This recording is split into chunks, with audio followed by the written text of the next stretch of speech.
This is Democracy Now!, democracynow.org. I'm Mimi Goodman with Juan Gonzalez. After a string of victories of Democratic Socialists in primaries across the United States, centrist Democrats, as well as President Trump, are pushing back. The DSA, or Democratic Socialists of America, endorsed about 150 candidates this year, with 35 either winning primaries or advancing in races in Oregon, California, Georgia, Pennsylvania, New Jersey, Maine, Washington, D.C., and New York. In the Colorado primaries today, the DSA is backing 29-year-old Milat Quiros against incumbent longtime Congressmember Diana DeGette. And former DSA member State Senator Julie Gonzalez is looking to unseat Senator John Hickenlooper. Over the past decade, the DSA has grown from about 5,000 members to over 100,000 members in 200 chapters across the country. On Monday, President Trump called the Democratic Socialists the greatest threat to the nation. It's not socialism, it's really communism.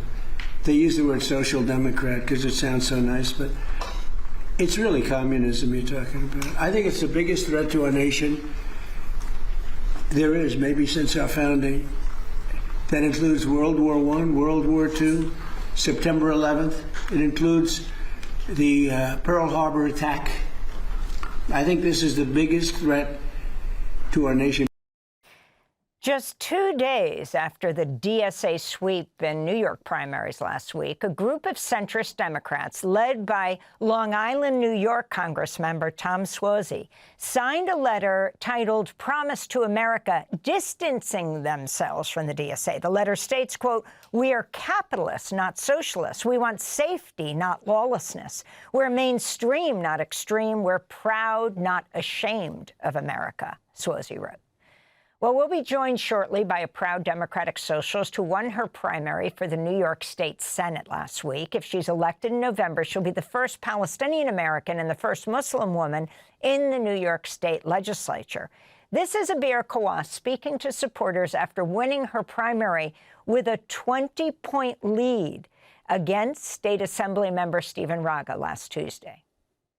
If after October 7th, imagine if every single Democratic politician said, in order to end this cycle of violence, we need an end to occupation.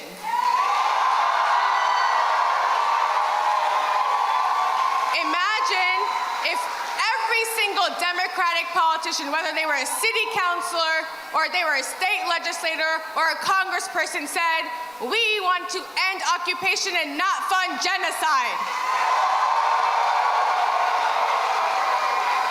We could have saved thousands, hundreds of thousands of lives of Gazans and Palestinians. And that is why we say another world is possible. That is a world where Gaza is free to live. That is a world where working class communities in Queens and New York, all over the United States, but all over the world, have dignity in their lives. That is a world where student activists like Mahmoud Khalil, like Liqa Kurdiya, could have spent the last year with their families instead of missing the birth of their child and languishing in prison for a year. And that is a world where my father, whose family was displaced from Palestine in the Nakba, who came to the United States and was incarcerated for 3 years and then deported, that would be a world where my father could be in this audience to witness his daughter make history. That's Aber Kawas, Democratic nominee for the New York State Senate from Queens, joining us now in our New York studio. Welcome to Democracy Now!, Aber. Congratulations on your victory in the Democratic primary. Thank you. If you win in November, you'll be the first Palestinian American to hold a seat in the New York State Senate. Yes, I believe it's the entire New York State. If you can go through your platform as President Trump not only calls DSA members like you the greatest threat the United States has ever known, two, on the same day, talking about the housing bill that he has yet to sign, calling it a yawn, and calling affordability a con job. Mm-hmm. Well, firstly, I want to say it's incredible to be the first Palestinian and Muslim woman in the New York State legislature. And that is for many reasons, but beyond representation, I believe that is really mostly because as a Palestinian, I come from a group of people who have been waiting for years and years and years for politicians to speak out against the human rights abuses, the genocide, the occupation of our people. And we are a group that has been erased, has been ignored, and has been denied our rights by people in office. And so to actually have the opportunity to be elected into office in this moment is so monumentous, because it really gives a chance for us to not only go in and advocate for working class communities, for communities that are struggling, but also advocate for communities that are erased, like the Palestinian community. But it also gives us a chance to go in with strength and to say, this is what people want to see. Now, you mentioned, you know, the president and him talking about Democratic Socialists as if we are a threat, when really what we are saying is that we want to make sure that people who are struggling are provided the best social services possible by our government, are provided the best transit, the best education, you know, the best healthcare possible, the most affordable healthcare possible by our government, our same government that is spending billions of dollars killing people abroad. So for me, that is not a threat to people. I think that is a really hopeful message that so many Americans and so many people are looking for. And that is why we were able to win in these landslide victories. Aber, I wanted to ask you about some legislation that was introduced by Zohran Mamdani when he was an assembly member, and State Senator Jabari Brisport, the Not on Our Dime Act. And what's been your role in that campaign? Yes. So I worked with then Assemblymember Mamdani years ago to help write and introduce a bill called Not on Our Dime. Now, we had found out as Palestinian activists on the ground that millions of dollars were being raised in New York State to fund settler entities, to fund settlers going to Palestine to steal Palestinian land, to commit atrocities against Palestinians, to commit violence against Palestinians. And we said that is not okay for these organizations that are raising these monies to do that under the guise of charitable status. And that was something that we introduced to the New York State, both through socialists in office, then Assembly Member Zohran Mamdani and Senator Jabari Brisport. And one thing that is really fundamental about what we did was that when we introduced that bill, people thought that that would be the end of Zohran Mamdani's career. People had said that to him. People had said that this was, you know, one step too far.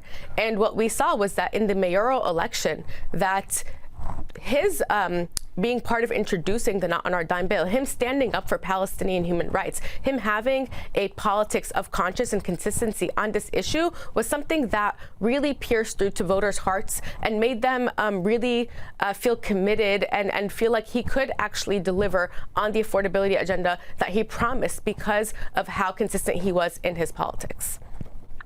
And could you talk about the enormous change that has occurred among the voting public, especially in New York, but across much of the country, on the issue of Palestine and the Israeli occupation? Has that surprised you?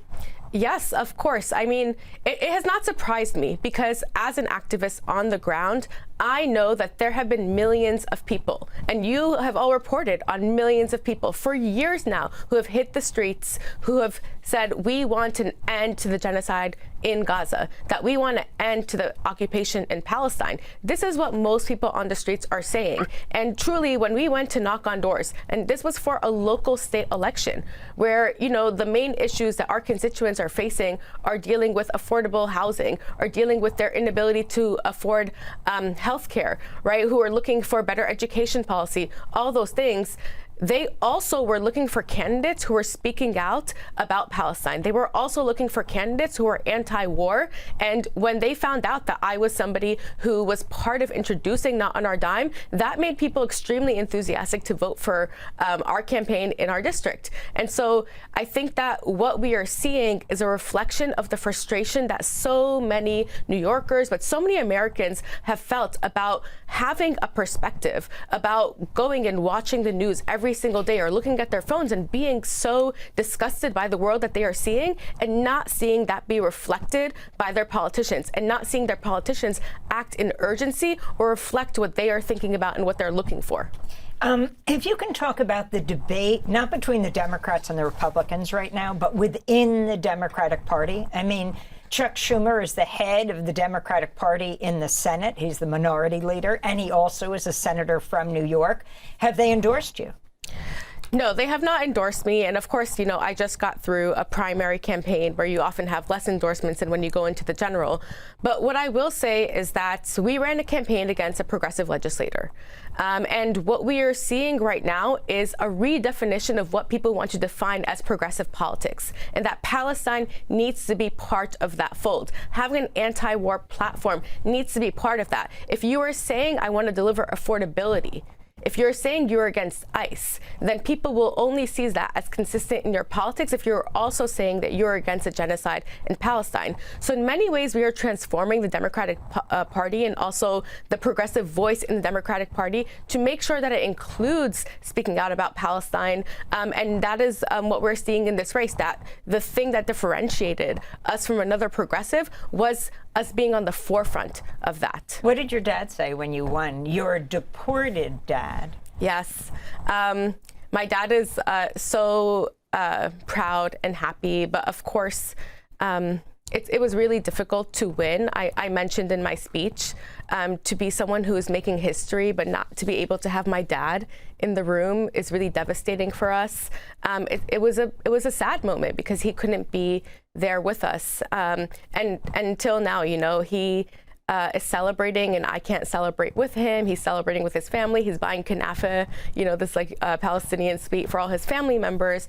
But this is the idea of family separation that I often talk about. And it's not just my family. It's been happening to so many families. It's continuing to happen, is that when somebody is separated from their family, they miss out on some of the most beautiful, transformative moments of their lives, their birthdays, their graduations, right? Them getting their first job, graduating from college. And in this case, it meant a lot to win a position that I, in many ways, worked up to because I was always an organizer and advocate because of what happened, you know, to my father. But to not have him there to witness that was, you know, devastating for my entire family.